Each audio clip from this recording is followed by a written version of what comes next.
안녕하십니까. 공병호TV의 공병호입니다.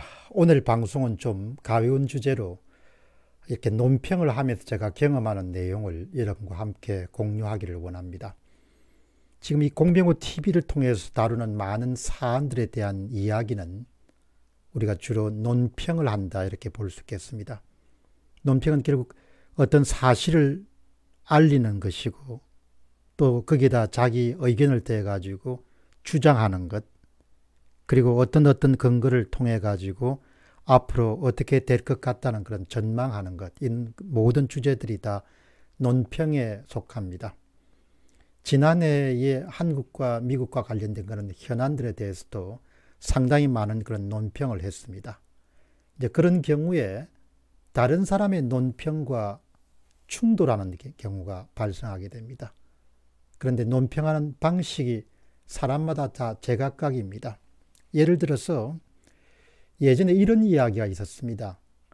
예를 들면 A란 사람이 연세대학교를 들어가서 4년을 마치고 졸업하는 경우하고 또 고려대학교를 들어가서 4년을 마치고 졸업하는 경우에 딴판의 사람이 돼 있다, 이런 이야기들이 있고, 또 공학 같은 경우는 토목과를 들어가서 4년을 배우고 나오는 사람하고 또 화공과를 4년 동안 배우는 사람하고 많이 또 틀린다는 그런 이야기도 합니다. 회사의 경우 같으면 삼성에 입사해서 한 10여 년을 보낸 사람하고 현대그룹에 입사해서 한 10여 년을 보낸 사람이 태도라든지 성향이라든지 이런 부분 많이 차이가 난다, 그런 이야기를 하죠. 그렇게 이제 어떤 트레이닝을 받느냐, 자신의 학업이라든지 공부를 하면서 어떤 종류의 경험을 갖느냐에 따라서 사람이 판이하게 다른 어떤 태도나 그런 방식을 갖게 된다는 것이죠.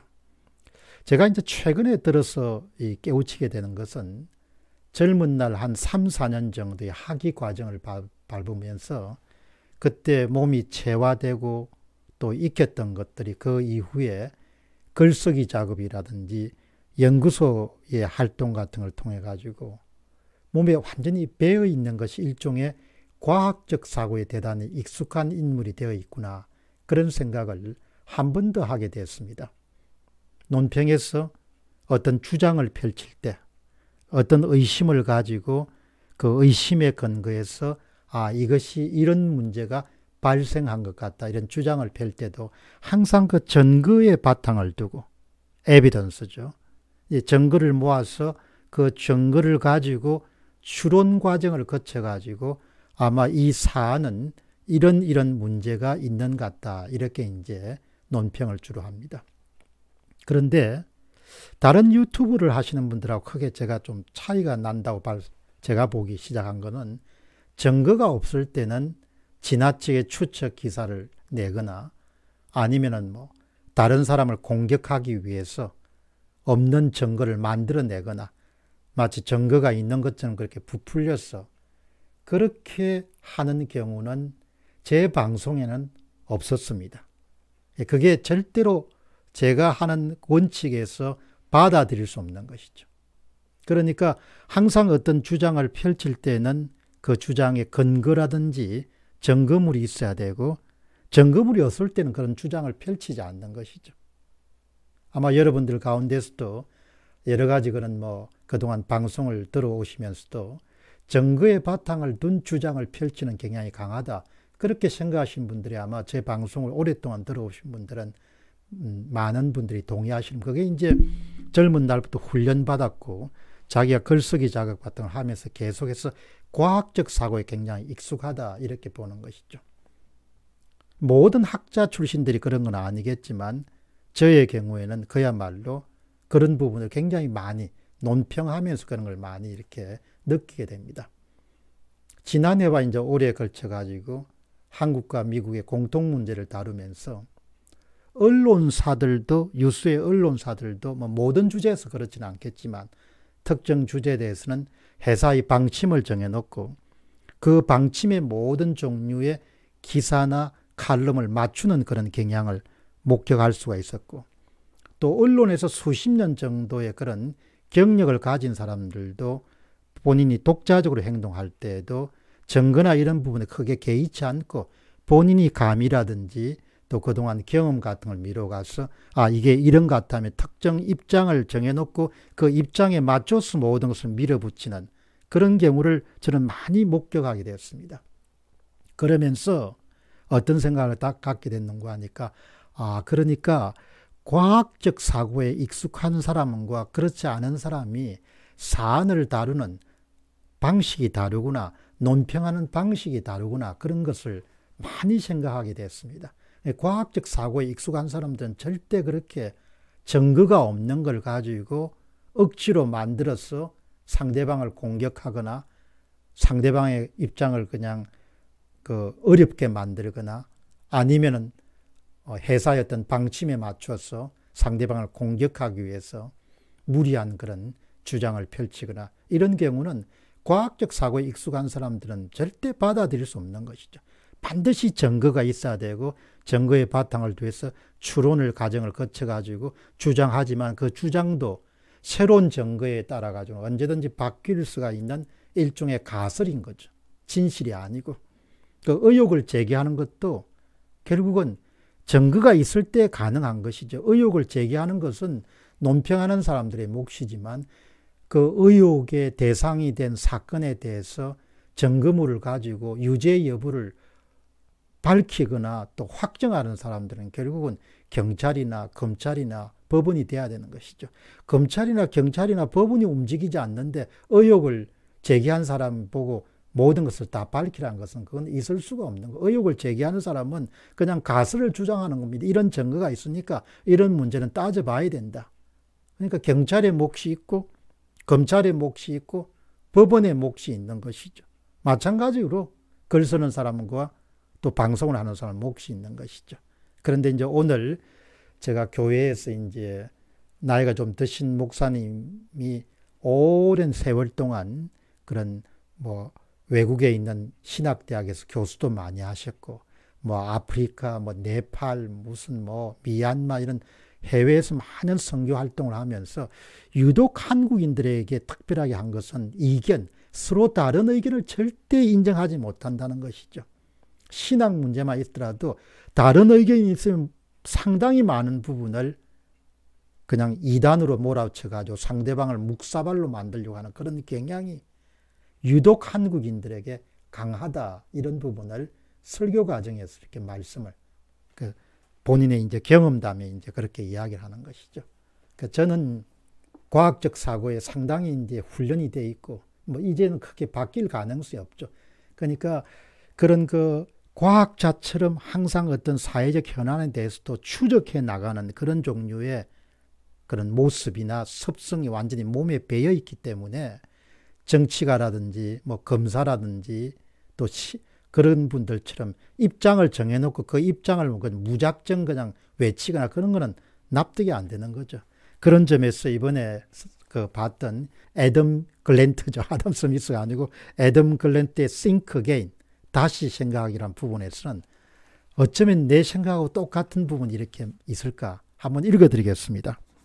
사람이 과학적 모드에 들어가 있을 때는 자기 생각이나 주장이 화석화된 이데올로기가 되도록 내버려두지 않는다. 정답이나 해법을 미리 정해두고 시작하지 않고 수수께끼의 의문을 풀어나가면서 정답이나 해법에 한 걸음씩 접근한다.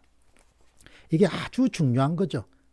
과학적 사고에 익숙한 사람은 당신도 해답을 모르고 나도 해답을 모른다. 그러나 해답에 접근해 가는 것이죠. 뭘 이용해가지고? 증거물을 이용해가지고. 제가 논평하는 방식에 가장 역점을 두는 것은 해답에 접근해 가는 것이고 내가 정답을 갖고 있다는 건 아니던 거죠. 다만 나는 정답에 유사한 가설을 주장할 수 있다고 이렇게 생각하는 거예요. 그게 바로 애덤 글랜트가 이야기하는 다시 생각하기 습관에 익숙한 과학자 모드를 가지고 있는 사람이 갖고 있는 전형적인 특징이라는 거죠. 정치인들은 그렇게 할 수가 없다는 겁니다. 정치인들은 그냥 이게 자기한테 도움이 되겠다. 이게 대중들이 좋아하겠다. 그렇게 하면 그냥 막 떠드는 겁니다. 그 사람은 그렇게 과학적 그런 과정, 사고에 익숙하지 않기 때문에 뭘 따져보는 것 자체가 정치인들한테는 불리할 수가 있는 것이죠. 그러니까 이 애덤 글랜트가 Think Again이라는 책을 쓰면서 이런 이야기를 했습니다.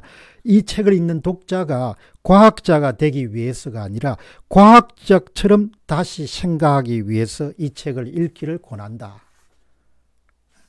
그러니까 여기 또 이런 이야기가 나옵니다. 과학적 사고는 자부심보다는 겸손함을, 확신보다는 의심을, 존경에 따른 신경 끄는보다는 호기심을 소중하게 여긴다. 그렇게 항상 과학자처럼 생각하면 세상에 문제가 없는 것이죠. 그러니까 참 요즘에 우리 사회를 보면서 당신이 어떻게 그 문제를 확신하냐? 이런 의문이 떠오를 때가 많거든요. 당신이 신도 아닌데 어떻게 그렇게 다 잘 아냐? 이렇게 이야기하고 싶을 경우가 굉장히 많거든요.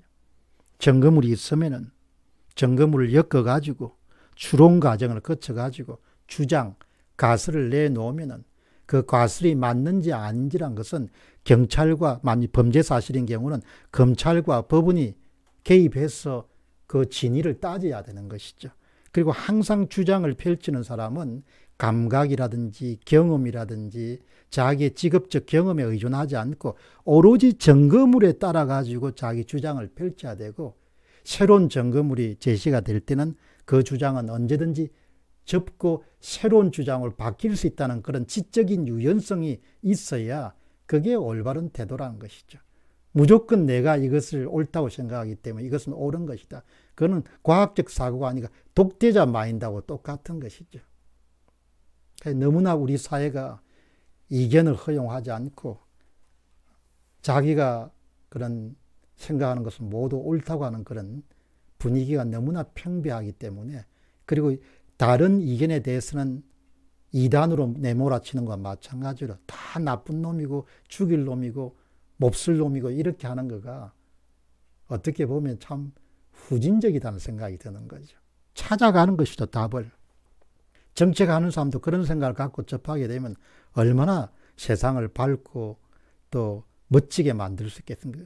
좋은 정책을 찾아가는 것이다. 이 정책은 무조건 옳으니까 무조건 실시해야 돼. 이렇게 하니까 뭐 사달이 나가지고 온 정신이 어지럽고 힘든 것이죠. 그리고 항상 겸손해야 되죠. 사람이 인지구조라는 것이 많은 것을 잘 알 수가 없게 되어 있지 않습니까? 그런 부분들 때문에 참 이렇게 관찰자 입장에서 이렇게 보면은 아직 멀었구나, 이 사회가. 오늘 그 설교 시간에 연세가 드신 그런 목사님 말씀도 그 서구사의 선진화라는 것이 이견에 대한 부분을 그렇게 인간적으로 모멸을 주거나 공격을 하지 않는 것이 그거에 굉장히 큰 차이다. 어떻든 과학적 사고에 익숙한 그런 사람이 되기가 쉽지 않은 풍토지만 그럼에도 불구하고 항상 증거의 바탕을 두고 추론과 가설을 주장하고 그 가설이 틀릴 수 있는 가능성에 항상 문을 열어둘 수 있는 그런 멋진 분들이 많이 나오는 그런 사회가 되기를 바랍니다. 공병호 TV의 공병호였습니다. 감사합니다.